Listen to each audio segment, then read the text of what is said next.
Hello, welcome to the Jericho Comedy Podcast. I'm your host, Connor McReynolds. This week on the podcast, I'm joined by two amazing performers. They're involved in a whole host of Jericho comedy shows, but you might know them best from their fabulous improvised musical double act, Eaton, Messe and Christian Adore of the Dragprov Revue, or as they're known offstage, Ed Scrivens and Francesca Forristal. Francesca and Ed are supremely talented and absolutely hilarious. I can't wait to chat to them about all things Dragprov. We're also going to be playing a little message from our brilliant friends at Oxfordshire Mind.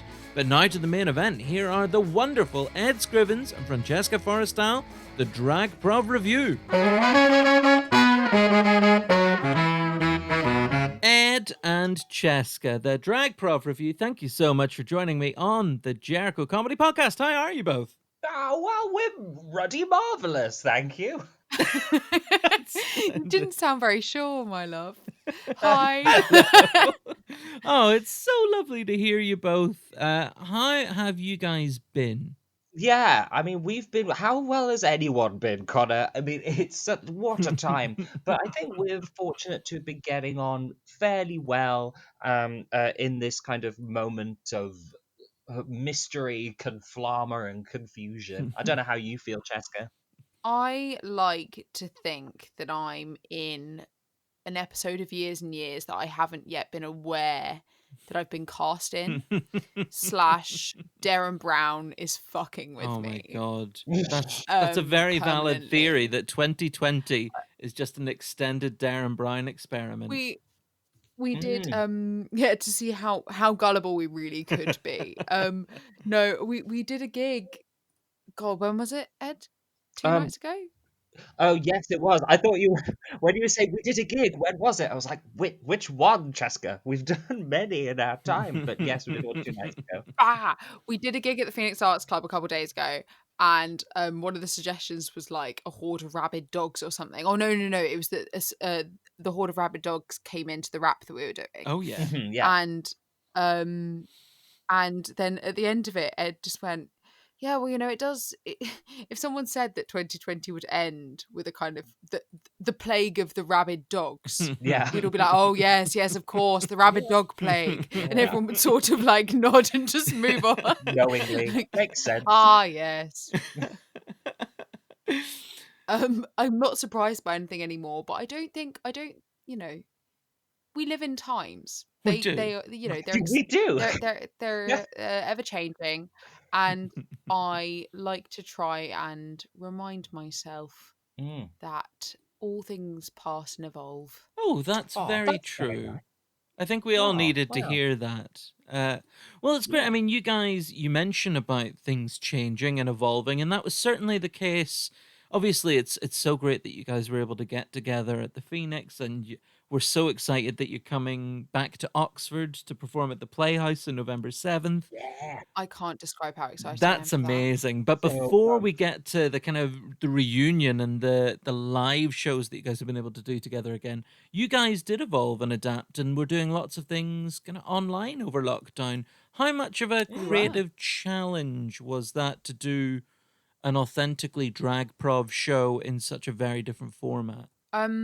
It was a massive challenge, to be really honest. It was an emotional challenge. Yes, it was as Cheska's rightly said, emotional, logistical, scientifically baffling. I think it was a case of adapting, taking the essence of what we do and the skills that we have, and putting that into translating what can be translated, or applying the skills to new kinds of formats, because not everything with live comedy or live anything is going to translate very well to an online platform. And I think a lot of people found that when the entire human race migrated to Zoom. It felt like there were some things that would usually be great that felt flat, but then also there were opportunities within that. And so I think we were like, okay, let's go online, and let's not just 100% take our show and put it on your phone screen. Let's take the bits of it and the skills from it, and then apply it to that platform. And hopefully we did that fairly successfully. I mean, we had people keeping coming back and saying how much they were enjoying them. I actually still get messages from people on Instagram saying, can you Yeah. do shows again online, please, every now and then, because we Oh, really that's enjoyed it. great. Yeah. I think it's about understanding that each medium like has its own benefits and things that it does really well and things that it doesn't, and learning, as Ed said, like which elements of our drag show are translatable and which bits aren't. And one thing that really stood out to me is the fact that you can't get the same feedback loop that you would in a room Yeah. with laughs, with following narratives and stuff like that, because we're not in the same room. We can't catch that little glint in the other person's eye that means that we're going to, you know, do that thing together at the same time. You can't Yeah. do the things together at the same time. Latency, you know, there so many of our cues are nonverbal. But what we did really learn about why people come to our show at all is because they like us as people. No, I'm joking. Like, but you know what I mean? Like, Yeah. they buy into the relationship and the friendship and learning really dumb, kind of less consequential things about us. And quite often Musical Mondays would just turn into me and Ed kind of as Christian and Eaton, like chatting about, I don't know, just ripping on each other and chatting Yeah. about things we actually care about. And people felt like they were getting to know you a bit more.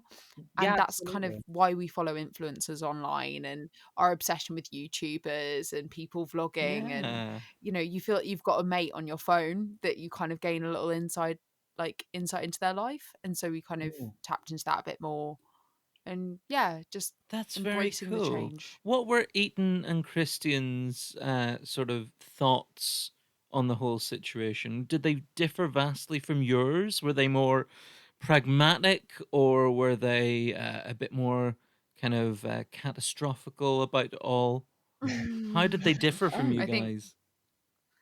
Christian is a bit of a the sky is falling kind of person. He feels extremely strongly about everything. Was Mm. really, really missing human contact and, you know, the love that you get from that kind of space. And I think was very overly romantic about it all.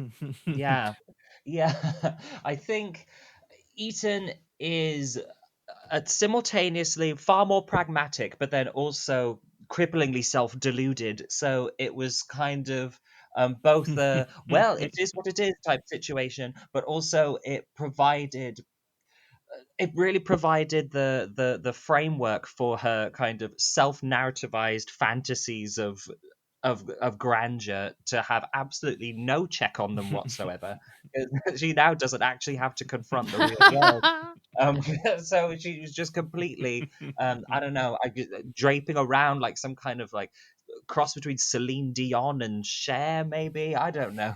Oh my god, Yeah, that sounds I think wonderful. genuinely, I think Eaton has the propensity to become Mama Rose from Gypsy if it weren't for Christian, who Yeah. I think keeps her from ever becoming that embittered, because no one can love Eaton more than Christian ever. Yeah. So like I think there's this kind of like when the two are left to kind of fester in their respective isolation pits, things get bad. Did Aw, Things get yeah. bad. Christian is kind of the custard to Eaton's rhubarb in various different ways. no. The vegan cream to your strawberries and meringue. Yeah, the sort I'll of go now. the oil to my bottom vinegar, something like that. Well, guys, I mean, did lockdown? It obviously you learned a lot about what worked, what didn't work online, and that kind of thing. But kind of creatively and artistically, or in terms of, I guess, topics and veins for humor, did lockdown give you much, or did it just make life more difficult? I think that quite often when you're, especially when you're doing improv comedy, you're tapping into zeitgeists. Hmm. Like you very frequently, when you're doing a number of shows. Sorry, this is a really like cold and clinical way of answering this question. I I realize I'm being like it. Go very for it. analytical today. Um, you often find as a comedian who's doing a lot of improv, you get shouted things that people are worried about, Mhm. things that people are scared of, things that people really need a comedian to like take the piss out of Mm. so that they feel more in control of it. So, you know, when Trump does something dumb, what does everyone shout all the time? Oh, Trump. And Yeah. like when Boris is being an idiot, we get Boris a lot, kind of thing. So I think when it comes to, did it allow us to innovate very much? No, because we are like a sounding board for the echo chamber of people's anxieties quite often. Wow, yeah. So like if people are, when we say, can we have some mildly inconvenient problems, if everyone's got the same lockdown problems, there isn't really much like, after I think the second or third time we'd done it, we were like, right, we really need you guys to like mine your hearts and minds here, like think of some new stuff, because we know that you haven't got any toilet roll and we know that your neighbors play loud music late at night. Like everyone's got the same problems every day, so when you ask for common problems, everyone says the same thing. Yeah. But at the same time, I think it does allow you to innovate in terms of, you know, I know, Ed, what do you think? Yeah, well, I think it kind of like what you're saying, really. It feels like so many different things. I think what lockdown did was kind of put so much other stuff into sharp relief. And we saw that in a in a socio-political way, in different ways, but also in comedy and specifically in improv. Like we would, you find yourself, because Brexit's happening, so you ride that wave for a little bit, but then it becomes a bit tired, and so you're just like, no more Brexit suggestions, please. Or if you're telling them, okay, No one wants to hear another fucking song about Brexit. I know, but then there was that moment, like Cheska was saying, where it's peak zeitgeisty, it's just erupted, so it can be a bit of a mine of fresh stuff, but that becomes exhausted kind of quickly. And so then you start fielding them, like, people away from it. And similarly, I feel that it was just a very intense kind of version of that, really, where, perhaps at first we helped people explore that idea, or we kind of took because everything felt very keen and very present and very of that moment when lockdown first happened, but then a bit into that's all dried up. And how many Zoom jokes can you make? I mean, I've made about 20 so far in this record. And so yeah. It also, I think, really draws your attention to why we come to comedy, and whether we want to see topical comedy or whether we want to see comedy which diverts. When you get home after a long hard day, do you put on Saturday Night Live and watch some satire, or do you put on, I don't know, Two Broke Girls? Insert your sitcom of choice here. I don't actually watch that show. Why did I just reference that? But you sit down with a glass of wine and you watch your favorite sitcom, which has nothing to do with the world because it was made, Frasier. I don't know, but like, I think when it comes to Dragprov, quite often people are not looking for satire. People are looking for an honest relationship played out in various different iterations of silly. And that's what you get. It's really interesting that you guys talk about sort of, obviously so much of what you do comes from what's in the room. But is there any element of you guys bringing on stage kind of things that you're thinking about or that you're interested in? Like, if you're reading a book about something, is that likely to be brought up on stage if there's a particular thing you're fascinated in? Yeah. Oh, Totally. of course, like so much. To the extent that it can actually play out like personal discussions on stage. Like, I remember, like, this does not happen frequently, I promise, but like, that would be highly unprofessional. But I remember really distinctly doing a gig at the Oxford Brooks. I don't know, there was a gig at Oxford Brooks. Yeah, the And student we were union. doing like a really long set. Yeah. And we were doing a really long musical. And one of the plots of the musical was like that there basically playing out like quite an intimate conversation that we'd had about like emotional availability and what that means within like queer settings and like really minding those themes. And I remember looking to Eaton at one point during the show and kind of saying a line which I genuinely would have wanted Ed, my friend, to hear about like the gay dating community or something, and then moved on. And it was just this really beautiful moment of authenticity where you're like, is this improv, or is like every conversation we have just improv? Yeah. No, Oh, exactly. that's Yeah. so interesting. Because I believe that was in that particular one as well. Yet I do remember it. We really connected about, oh gosh, feeling wanted and following the wrong people, which is something we can all relate to and that we discuss. But I did it as a spirit of the forest called Twig. So it was all kind of very. Yes. It's so Yes. interesting Oh, that you Twig. guys remember, because obviously every show you guys do is different. But you You don't remember remember them all. certain ones more than others.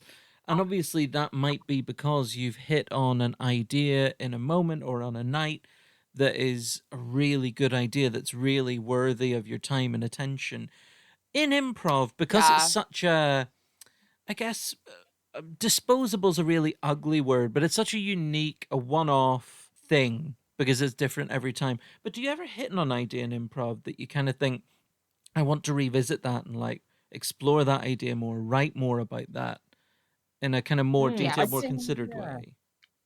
It was sort of, I think the thing is with I think that can happen. That sometimes something will come up and you think, oh, that's cool, but it's more if I think it's more likely for the germ of that idea to make it into other stuff or to be explored in other things rather than actually fully taking something that came up in the improv show and then adapting it or writing it down, as some people say, because Yeah. audience members will go, that was so funny, you should like write that down. But because it was that moment is so inherently linked to that particular audience, and not just that particular audience, but the dynamic in the room built up over the course of a show. There might be callbacks, even if they're not explicit, callbacks and links to stuff that happened earlier. So it's so kind of bound up in that moment that if you were to try and like rip it out and freeze dry it and laminate it and then say, look, here's something we can put in stand up or a sketch show, it wouldn't have Mm. that same magic Hmm. and it wouldn't breathe as much. It's like improv is kind of like Because it's authentic. it's a really silly kind of cherry blossom in like the comedy world. It just kind of withers or blows away and it's gone. Very beautiful while it's there, but if you try and hold on to it, it'll just kind of become a brown mulch. I would say though, so as a writer, uh, Ed also writes in different contexts, but like in a dramatic writing context, I do use improv to write. I definitely use it, like making scenes where I have a purpose. When it comes to like scenes that we've done together in shows, I rarely will use like, oh my god, that's such a funny concept. Like someone like looking for their wedding ring in a graveyard, like quirky. I love it. Like I would never do that Yeah. because quite often the concepts are so contrived and that's part of the humor. But like the second you took that out of the context, that as Ed was saying, like it ceases to be funny because someone's like, that's not funny, that's just random. Unless someone's made you do it by telling you to do it in a graveyard, it's not funny. Yes. But Yeah. what is really good and useful is characters and voices. So like we did a show a couple nights ago where there was a sentient elevator that kind of fell in love with the only person who'd ever given them any attention, who was the person who came into the elevator.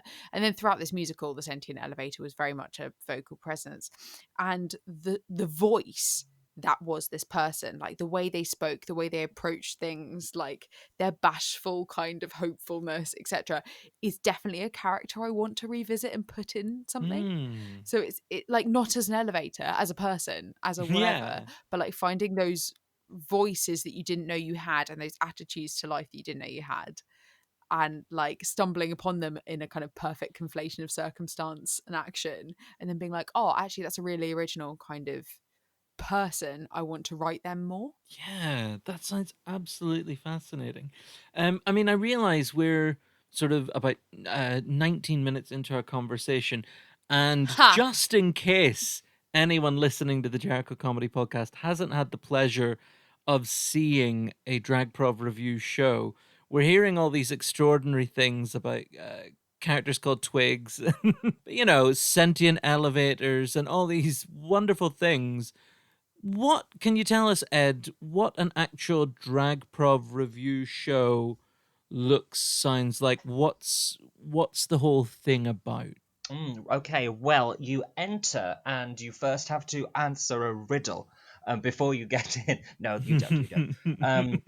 Well, Dragprov is a improvised, predominantly musical comedy show, and it all kind of comes through and focuses around our two drag personas, Christian Adore, which is Cheska, and Eaton Messe, which is myself, a drag king and drag queen, and we improvise songs and sketches. We do raps, and we do a whole improvised musical, usually for like the second half or something, between the two of us, where we're flitting between loads of different characters.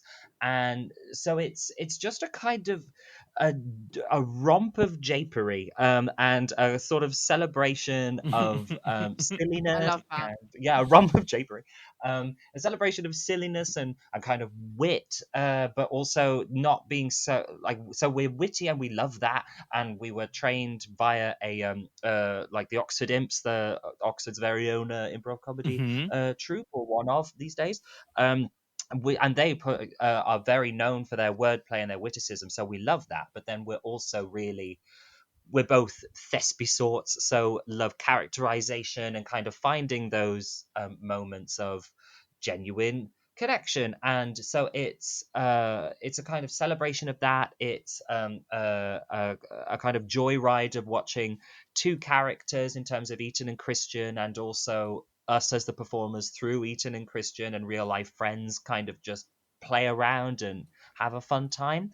And something that I think we're both really proud of is that people often, when they leave Dragprov shows, they use loads of words like uplifted or joyous, or things which, or transcendental, one might say. They don't say that, but I'd like them to. Where basically, when people go into a Dragprov show and they come out of it feeling better than they did, and feeling kind of a bit lighter. And I personally think that's such a lovely thing to be able to share with people. God, that sounds absolutely wonderful. If you're listening to that and you don't go along to a Dragprov show, then what is the matter with you? You're choosing misery. Why do you do it? I choose misery all the time. It's called masochism, and it's very popular among certain circles. No, I'm joking.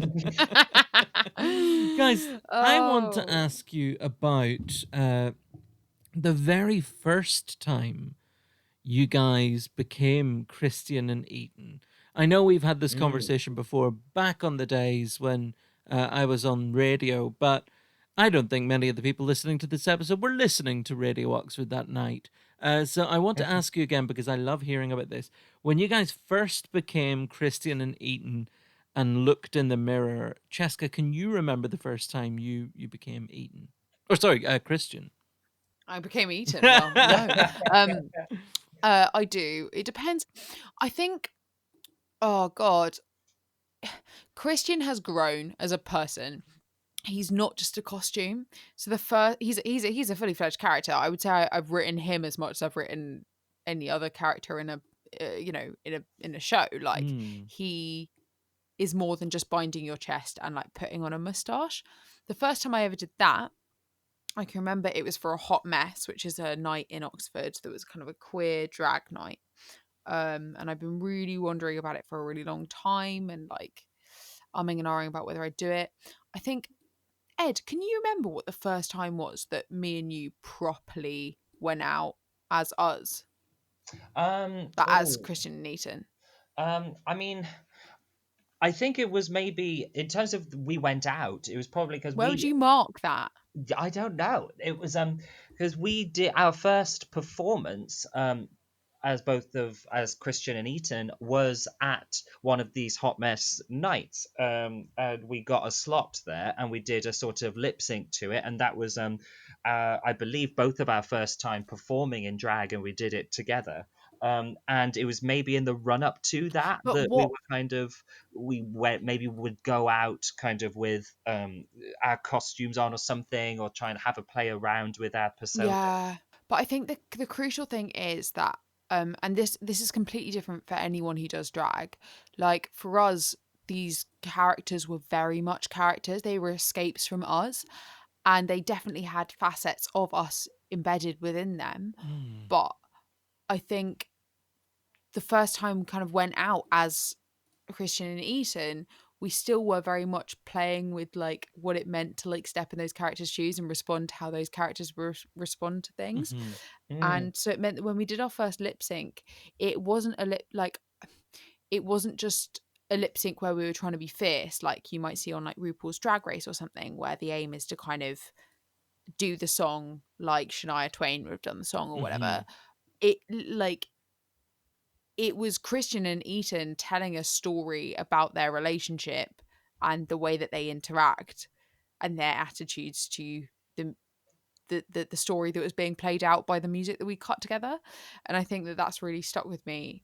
Hmm. I don't know, and that's I think why it's easy to improvise as them, because I know Christian like I know myself, and like That's something that yeah. absolutely fascinates me. The fact that you have so established these kind of personalities and like histories, and they're so rich and detailed and authentic and personal. Um, and obviously, you learned so much about them the more you performed them. But I'm assuming you still learn things about them now. Like, Ed, are you still finding certain little aspects or attitudes that Eaton may have, like even now when you're performing her? Yeah. I think, well, for one thing, the whole thing that comes from doing improv is that if you're kind of thinking of sort of Eaton's life stories and backstories are endless and multitudes and kind of infinite, Hmm. because they're always kind of adding and growing. But I think definitely through being in that character and in different circumstances and on different stages, you feel the different nuances of that. But then what is interesting as well, for me anyway, because like Cheska was saying, for us these have always been um, uh, characters that perhaps you build with bits of yourself, but still have a certain amount of difference to your everyday reality. But what is intriguing for me is where I feel how I feel that relationship develop or shift over time, and it doesn't always develop in a single direction. So there are times where, that is so what I wanted to ask you about. yeah, like it there are times where it feels like Eaton is a million miles away from me and kind of not that much to do with me, really. And it's very much something that I put on. But then there are other times where it's still something that's put on. It's still something that I'm affecting, but it's more like a vehicle for aspects of myself that I want to explore or blow up or kind of throw a particular filter on in that moment. And that is a kind of ongoing uh, shifting relationship, and that's something that I think is particularly fun about drag as an art form, because regardless of who's doing it, really, I'd say it's probably like a fairly inherently queer art form, is that you don't have to nail down exactly what that is, and that it's okay that it changes, and that it kind of slightly defies definition. And in fact, that slight kind of outside the boxness and outside the linesness of it was an interesting thing to come to terms with myself, because I'm very used to performing um, either in comedy shows or in, even like Amdram or other kind of musicals or things like that. I was previously used to performing in those contexts where the characters you did stayed on the stage, and you came off and that was the end of it. Whereas when you Hmm. do drag, it follows you around. Your performance of when you're in drag, like when you're off the stage, is as much of a part of it as at any other time. And even when you're out of drag, if there are people who know you for your drag persona, they always perceive you as that, as your drag persona. And so Yeah, that they really do. really, really. So yeah, that's been an interesting thing to Yeah. kind of to get to grips with and to experience the fact that when you are a drag performer, the bound, like, you can't just call cut on it, you can't just pull the curtain. There isn't a clear boundary between when you're performing and when you're not, because for some people you're always performing. That's so interesting. Cheska, is that ever a problem? Like, if people meet you and think Yes. that you are, or your personality exactly matches that of Christian's? So I wouldn't ever say that people think that I am Christian Adore, because I'm very clearly not, and it's very clearly like a built up persona. Yeah. The thing which does last is flirtations. So like not in a bad way or anything, but just like, so one of the things that I do every set I do, so if I do sets in London, it will be like I'll sing a song for someone, and Christian will be like saying that he's in love with them, and like, you know, being very, very, you know, adoring of them. And then you come off stage and you're just kind of, you know, like plodding around your daily life. You've completely forgotten about it because it was a show. And then someone will come up to you and be like, so do you want to get that drink then? And you'll be like, whoops, Ooh. you're great. I like you. You seem lovely. But and the other thing I think which can be a problem, and again, that's not in a conceited way. I really understand the conflation, because yeah, anyway. And the other thing I'd say is difficult again is like when people assume in a setting after you've been on stage that you are still there as a source of entertainment, and if you're not being happy and like dancing, like, and you know, making jokes and like being that like bubbly persona, then there's something wrong, or you know, you're being rude. And it's not that. Sometimes it's literally that like, this is our job, this is what we do. And then like Yeah. when you kind of go down to you, which is like 70%, and drag is like 100 billion% of your Yeah. personality, Yeah. your 70% looks like you're miserable and boring.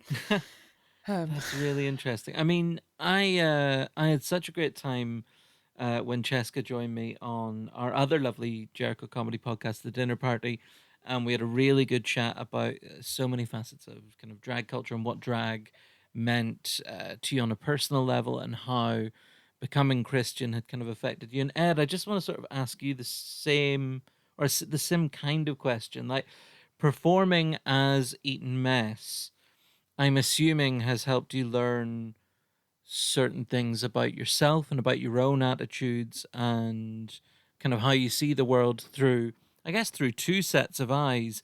But how has it changed you? I'm assuming you're a very different person now than when you were before you became Eaton.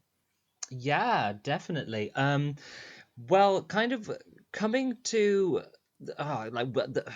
signing the Faustian pact that brought Eaton into my body and life.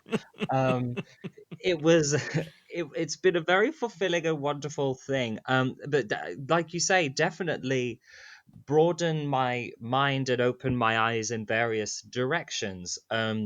Because it, for one thing, just having more of an active involvement in drag performance kind of brought me into contact with a whole bunch of other um, kinds of drag performer and ways of doing it. So, you know, it wasn't until coming to thinking about doing it, and then, you know, doing it with Cheska, that, like most people, it hadn't even crossed my proverbial patio that drag kings, for instance, even existed, or that I very much had the cookie cutter drag race idea of what drag was, that it was people who identified as men dressing up as women, and that's sort of the be all and end all of it. So just being in the world at all has kind of so opened those horizons so much more. But also, I would say that as much as giving me this wonderful outlet to be to let the kind of fabulousness spill out. It gives me a kind of a vessel for an instinct that I've always had, which is to dress up and to kind of aestheticize and use that as a way of kind of going into different worlds and fantasies. It's so it's given me a vehicle for that, and to do it in this sort of like fabulous way that I really enjoy, and to lean into that, because I think that as as a boy, and even actually as a gay boy, shock horror, it was What? You're I gay? know, This is how you like, tell us, Ed? I'm sorry, Mum, I know you're listening. I'll talk to you later. But she's the thing is, you get these really complex and internalized feelings about your own presentation, about femininity, and how you're perceived. And one of the really valuable things about being Eaton and doing Dragprov has been to kind of really come to terms with that and really come to face it. So, putting on a dress, or people referring to you as she, and then feeling that slight discomfort and thinking, why is it that I feel a bit weird about putting on this Wow. piece of fabric? Um, and that was like Mm-hmm. a really valuable thing, to kind of confront, like those aspects of myself that were there, and I'm still working through. We're all growing. But to do so in a way that's just really fun and great. So it's sort of both challenging and liberating, I say, is what Eaton has been for me. That is terrific. That is so, so cool. That's genuinely, like, as your collaborator. I know we talk about these things all the time and everything, but it's genuinely exciting and nice to hear that as your collaborator, Oh, because femphobia in the gay community is a massive thing. huge thing. It's something which I know I've confronted in my drag, like literally at the start, the like pressure to conform to um certain conventions of masculinity and presenting as like #mask, like looking like butch and cool and sexy, and then realizing that actually you can paint with, as Ed always says, like you can paint with all the colors, um with glitter and all different, you don't have to worry basically about looking like a bloke, and that's not weak just because you want to have fun with different shades of life. I think is a really exciting concept that, in various ways, drag has both brought us to. Well, it's so cool. It's, as you say, should absolutely be celebrated. I mean, I came away from our conversation, Cheska, when you were on the dinner party, just thinking that it's insane that not everybody tries drag, like to, as you say, paint Oh, with if all those only. colors and all the different textures, and it just sounds wonderful and liberating and exciting. Um, I have, Connor, we will drag you up. oh my Yes, we It's will God, gonna I would 100% love drag happen. you that It up. so really is. much. It's inevitable. The next time you guys are on the podcast, I will interview you in my drag character. We'll see how that goes. Do you have any names you've got in mind? Oh, do I have any names for a drag character?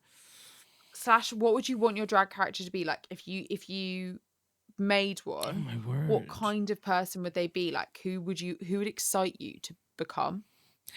It's a really good question. I don't know. I mean, I think I'm quite a big guy, and that's something that causes me like a lot of social anxiety. I don't like my body at all.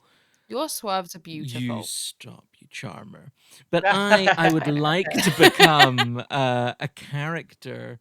I would like to sort of develop a persona or a way of looking at my body that maybe felt more positive. So, a kind of a big Mm. curvy gal who felt beautiful. Mm, That'd be pretty cool. That would yeah. be a lot of fun. I think there is a lot of space. I say a lot of space. There really isn't very much space for women to celebrate their curves and their, like Lizzo is a Yes, fantastic she's person so to great. discuss this. She talks about, how body positivity's been hijacked and we should be talking about normalizing bodies, etc., Hmm. etc. But whatever space there is for women to not embrace their curves, there is even less for men to embrace their curves. It's kind of like you have to just go, yeah, this is me and I don't care. Yeah. But there's never really a space for celebration with it. Like, either you're supposed to not care what you look like, and it's a masculine trait to kind of go, yeah, well, take me anyway, and you're not going to give me a value judgment based on my looks. You're going to talk to me about, how good I am at computing or whatever. So it doesn't matter. But rarely do I get to see a man go like, I'm chunky and chubby and I'm cute because of it. Like, I'd love to see more spaces like that. That would be great. Yeah. Well, if anybody's listening and happens to know of any of those men celebrating their body that way, please do get in touch, because I would love to find that person, have a chat with them. I know a few of them, but I'm very much in love with them. So you're not sharing them. I think no, I will definitely. Let's talk after the show. But like, I think, yeah, definitely finding some way of finding that persona that would allow you to celebrate that a bit more and make you feel beautiful. Yeah, that would be fun. That'd be really fun. I love talking to you guys about this stuff. It's so fascinating, and I'm extremely envious that you guys have developed these characters, these personas that are so much a part of you, that allow you guys to have this beautiful friendship in different ways as well. I love that the relationship between Ed and Cheska and Eaton and Christian, they're different relationships, but ultimately they are different parts of the same relationship as well. It's just so wonderful. And I've mentioned that we spoke to Cheska on the dinner party, our other lovely podcast where people describe their dream dinner parties and talk about their dream dinner party guests. And I think it's only appropriate that right now we play a little clip from when Cheska was on the dinner party and introduced her first dinner party guest, who I think you can probably already guess who it is. Here she is.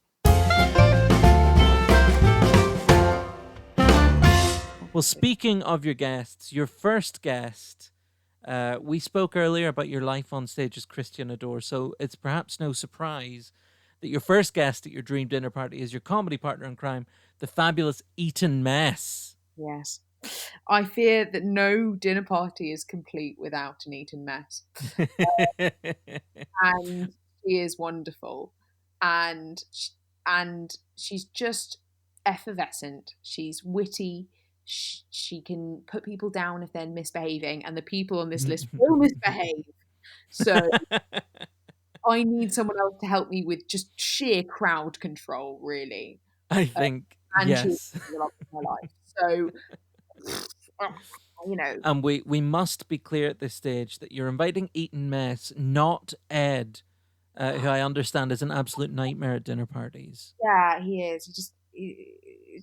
He's a liability really to himself and others. Absolutely, yes. Much safer ground with Eaton Messe. What I mean, are you hoping that perhaps Eaton and yourself might provide a little kind of post-dinner entertainment? I suspect, given that your guests are there might be some competition for who's doing the post-dinner entertainment. I have no idea. So when we get to it, we'll get to it, yeah. But fully, there's going to be some competition in especially improv, rap, and comedy. So there is one person on this list who would give me a run for my money. And what kind of behavior, you say that Eaton might help you kind of controlling your slightly wild guests, but left to her own devices, how do you think Eaton would behave at a dinner party? She would sit at the head of the table or near as the most influential man on the table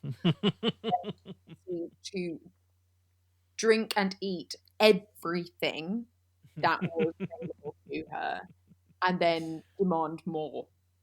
She sounds like my kind of woman. I like this. Yeah, like she just has a hollow body when it comes to food. Yes, one of those people who can eat a lot and has an infuriatingly good figure. Yes, well, the corset helps, but How long have you and Eaton been performing together? Oh my God, you're gonna make me feel. No, not old. We've been performing together since I was 19. So 5 years. Wow. 5 years. That's a long relationship to have with someone, 5 years. We haven't broken up. It's the longest relationship I've ever had. So, and she's maybe not in one. So, Is it still exciting kind of being with Eaton? I mean, do you guys... Is there any element of sort of becoming... it ever becoming kind of safe and comfortable, or are you constantly switching things up and changing things and trying different things to keep your relationship together very exciting?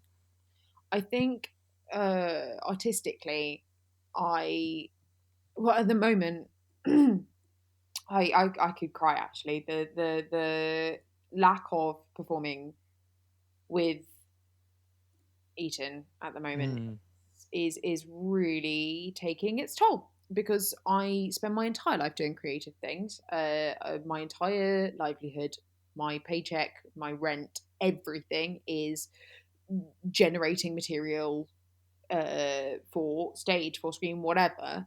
But only part of it that never feels like work ever is Dragprov, is that kind of improv thing. And I think the way we never get bored of it is because no two shows are ever the same, and occasionally you find yourself resting on your laurels and not pushing yourself, but mainly I'd say sheerly the fact that we never even arrive at the venue long enough to warm up. The fact that, for the past 2 years she's lived in Oxford and I've lived here is we've had to keep communicating. That's a really weird way of stressing that word.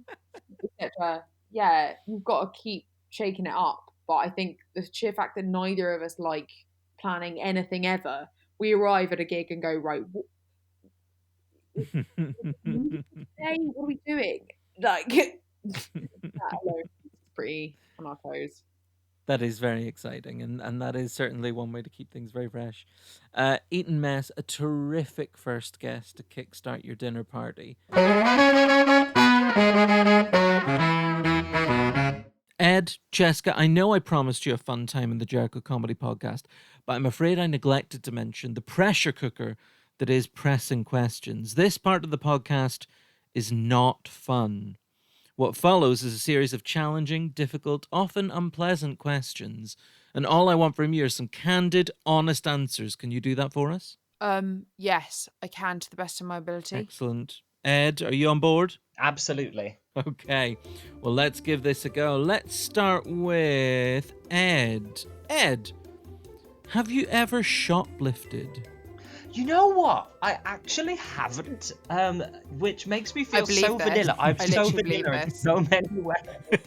Like, honestly, I feel bad about walking on grass when you're not supposed to. It's dreadful. I haven't shoplifted. I've been in the presence of a shoplift incident one time. A friend of mine did, I know, and I felt so complicit and dirty, and I know, but the bit as well was, it was from Primark. I'm like, that only costs £3. What are you doing? So Ed, your takeaway from this is that if you're going to shoplift, at least shoplift from somewhere where things cost a lot, to make it worth your while. Yeah, I would say make sure that, you're getting your bang for your buck. If you're risking potentially getting in trouble with the police, at least make the cost overheads worth it.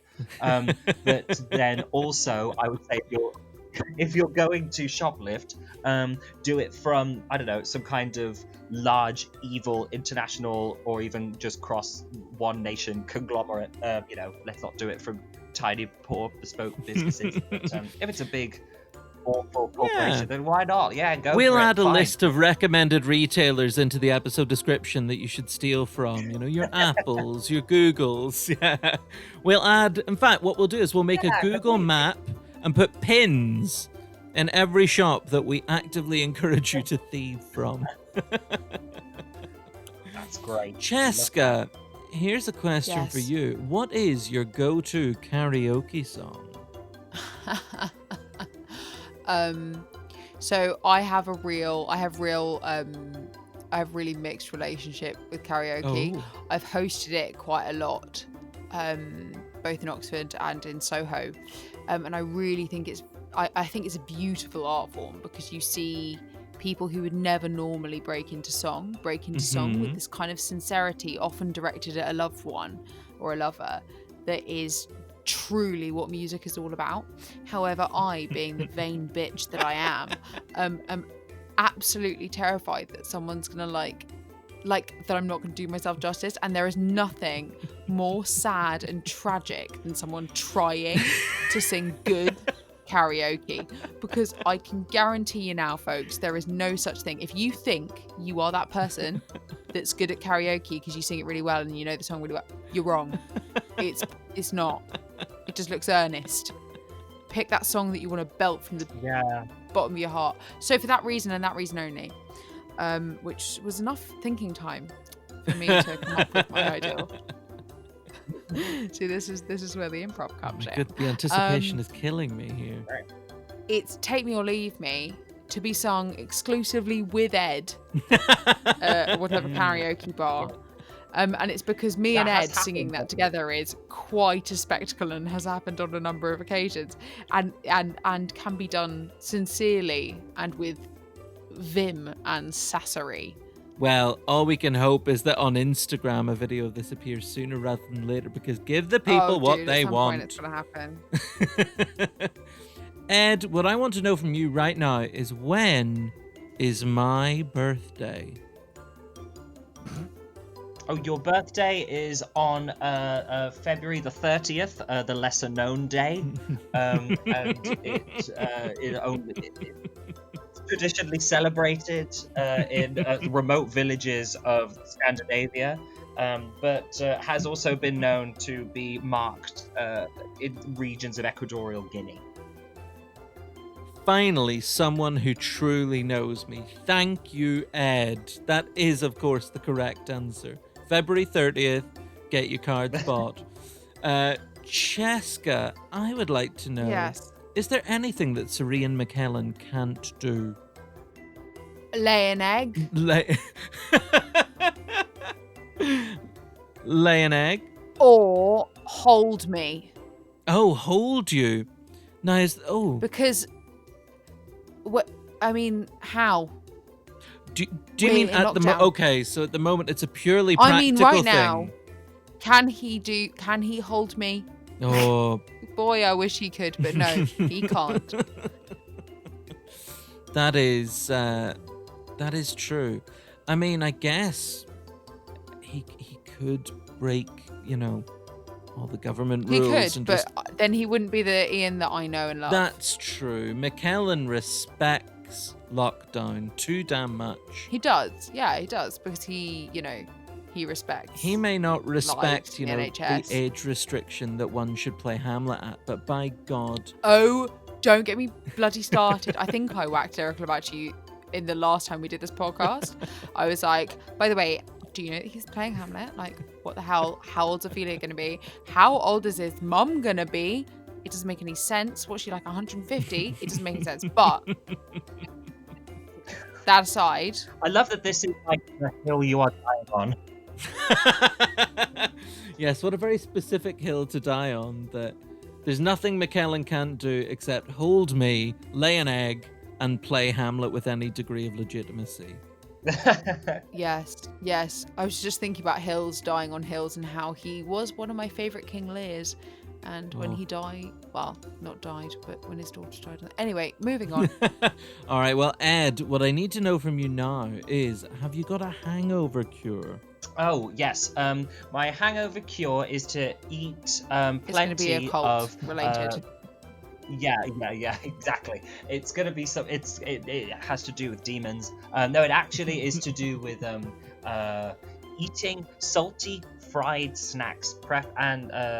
McDonald's breakfast also great. Like if you can get that in you, if you can get a I honestly think that there is nothing that those hash browns can't fix. And also they feel like they're the only McDonald's is the only place where it's not your triangular hash brown. It's not even your like Jenga block shaped hash brown. It's a kind of oval hash brown, and it's absolutely mind bending. So I'd say that, and preferably lots of gentle TV that is maybe comedic, but you feel safe, and there aren't too many like sudden, sharp, loud noises. We are so different. Oh, Jessica, what's your hangover cure? It better not involve running. I'm gonna sound. You laugh. I'm gonna sound like a proper wanker if I say this. I really. It's going to be yoga and carrot juice. I'm not as bad as I sound. My hangover cure, but it is. It's bad. I drink a pint of water before I go to bed. Okay. I drink a pint of water when I wake up, and I then go for a really angry, intense run, and it just sets you up. It really does. God. It blasts everything out, and you kind of sweat out the pain. No way. But then again, as we established earlier, I'm a masochist. Like, what are you gonna do? We did establish that, yeah. I feel like I'm going to have to make a choice at some point between which one of those I'm going to go with. And I'm sorry, but I get hash browns with Ed's version of it. I'm going to have to go with that. I see. No, that's fine. No, it's fine. No, Look, if it fails, plan B will be a run. But it might be downgraded to plan C. I don't know. No, I would just say, like, the best thing you can possibly do is just drink like disgusting amounts of water before you go to bed. All right, well, Ed, I'd like to know now, do you believe in the healing power of crystals? Oh, when I was a little witchy teenager, I think I did believe in the healing power of crystals. Because and I don't know if this is universal to the gay experience, but it is quite widespread that we have a witch phase, and I had my witch phase. Yes, I did too. Yeah. Lord knows. But yeah, so I used to, which is, I don't believe it anymore, but it is how I know that, certain kinds of quartz are good for a headache. And I do like amethyst for its ability, well, the fact it's purple, and its ability to open up the third eye. But these days, I would mainly recommend we use ibuprofen and bed rest for most things, and then we'll take it from there. That sounds perfectly legitimate. Cheska, I would like to know, what's the most rock and roll thing you've ever done? Rolled down a hill at D&V. No, what's the most rock and roll thing I've ever done? Oh, that's such a on this. Oh, no pressure. No pressure. To I be told cool, you man. these would be pressing questions. I mean, you shot that guy, right? Yeah, I did shoot that guy. That wasn't really rock and roll. I don't know. Iggy Pop has spat in my face. What? But then again, so is Patti LuPone. So I don't know who Patti LuPone is. Say to them. Okay, well, she will cut you for that. She's a musical theatre icon. Oh. Okay. This is a fun story. So, Mum, if you're listening, I'm so sorry. I was very in love, as all good stories start. I was very in love with a girl when I was in, I want to say year 8. And she was in year 9. And her and a couple of friends all wanted to go to a music festival called Palio in Switzerland. And she had an aunt who lived about 10 miles from the place where the festival was. So we all agreed that we'd tell our mums that we were going to visit her aunt and then go stay at the festival instead. And this was where Iggy Pop was playing. And so we all lied to our parents and went to a really quite druggy rave-style festival for 4 days, and one of the things that happened was Iggy Pop spitting on my face during a concert. One of the things that didn't happen was that the girl in question loved me. Oh, she didn't love me. That's a sad end to a story, but at least you got Iggy Pop spit on your face, so not all's lost. Yeah, right? Well, Ed, my final question is directed at you, and this is not so much a question so much as I'm giving you an opportunity here. Oh, God. Would you like to use this platform to make any public apologies? Wow, okay.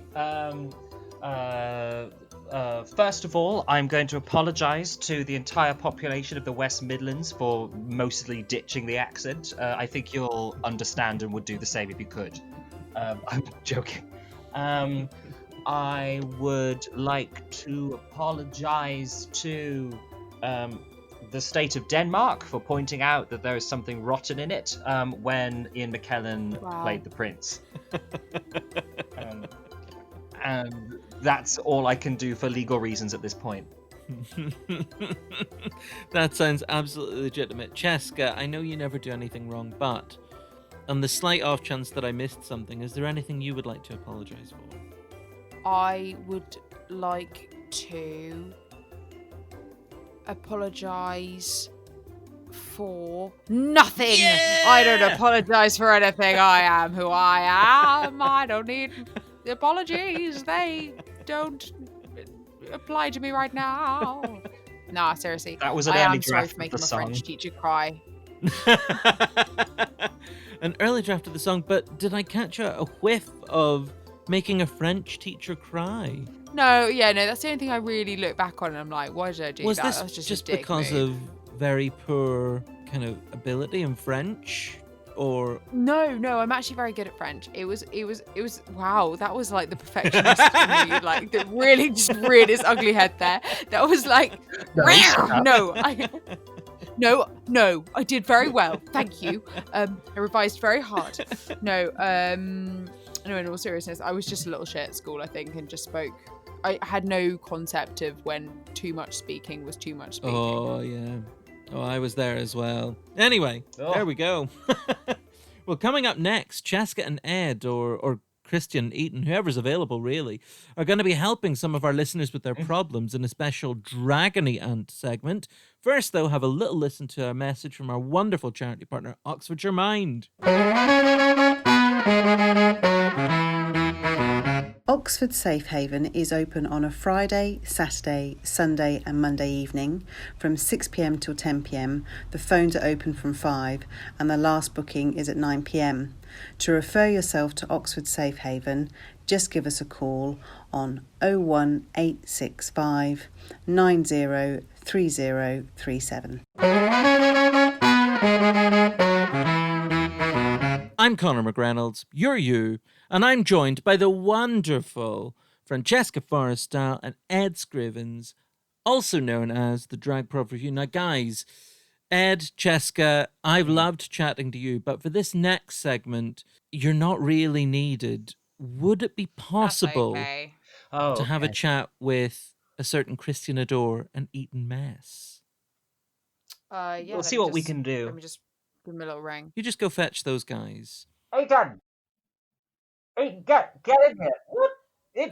Come on! Just put the gin down. Get in. Okay, fine. I put my gin down for you. I hope this is worth it. Hello. I'm just happy to be here. Oh, Christian, Eaton, how absolutely splendid to be speaking to you both. Are you well? As well as one can be in the situation. Yes, I'm very well.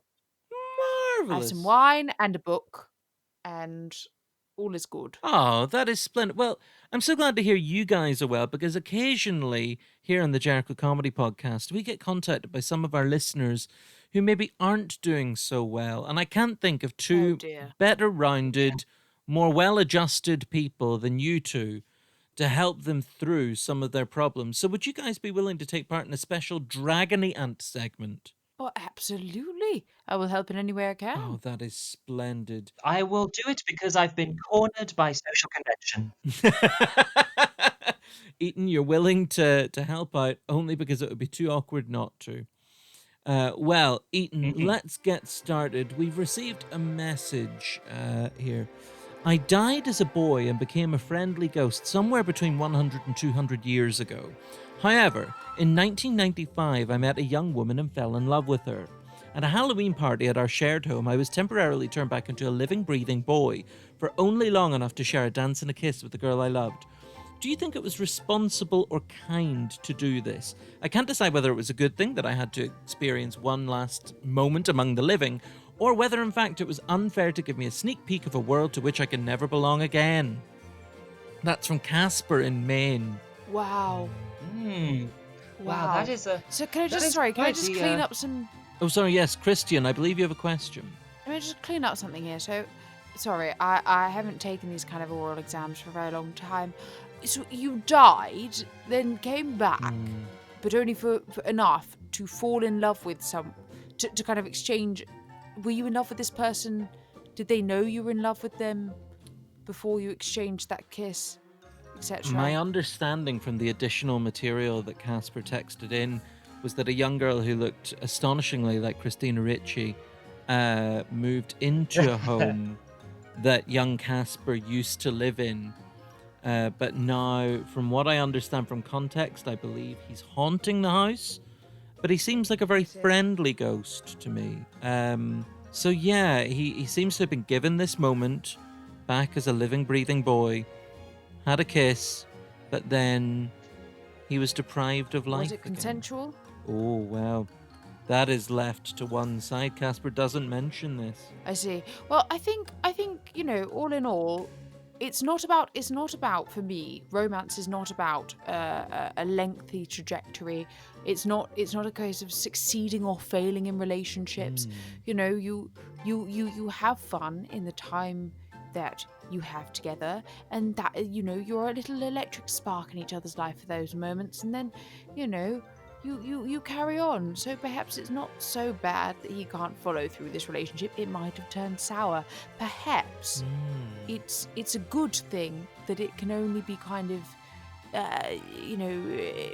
irrified in this kind of beautiful memory light, rather than playing out and becoming sour and boring and domestic. Oh, that's a very good way to look at it. Eaton, what's your take on this poor boy's struggle? I would remind dear Casper. Firstly, also thank you, Connor, for explaining the plot of Casper to Christian, who unfortunately has a woeful understanding of popular culture. Yep. Yes. I didn't pick up on the reference. Sorry. Yes, I would say that Casper, my dear darling love, the universe doesn't always work in terms of fair. It doesn't always work in terms of should or could or woulda, coulda. If some buts for whiskey and nuts, be careful of hidden allergens. So I would say that you need to approach the situation with openness and communication. It may well not be fair, but as long as you are open and communicating with the person you're in the situation with, then hopefully the creases will be ironed out as much as possible.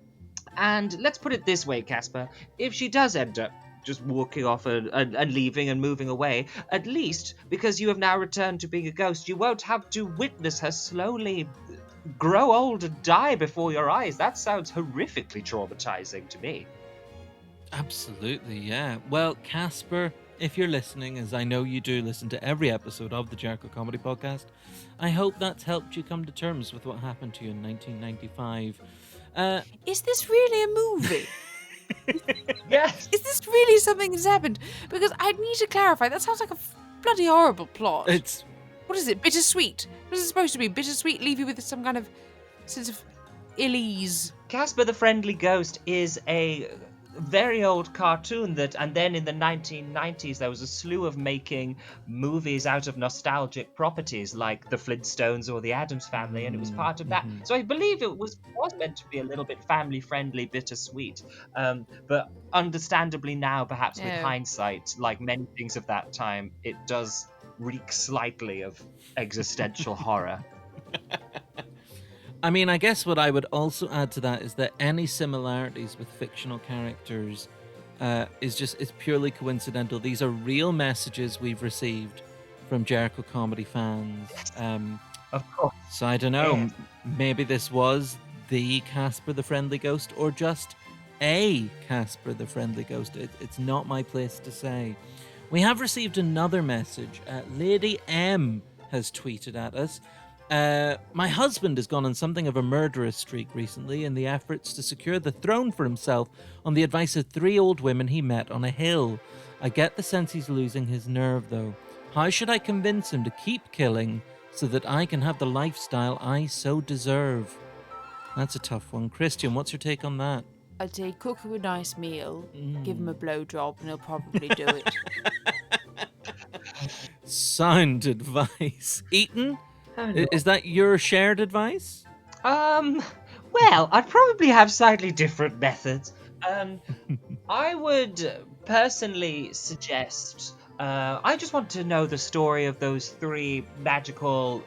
You say old women on a hill. I Yeah. say feminist heroes of our age. So I'd like to agree. get their input.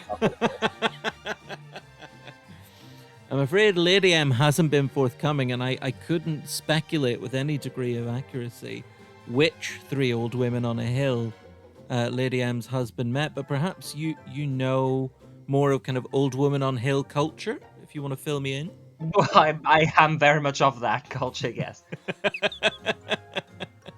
So there we go. What I'm hearing from Christian is that, Christian, you believe a slap-up meal and a blowjob will convince her husband to keep committing murder.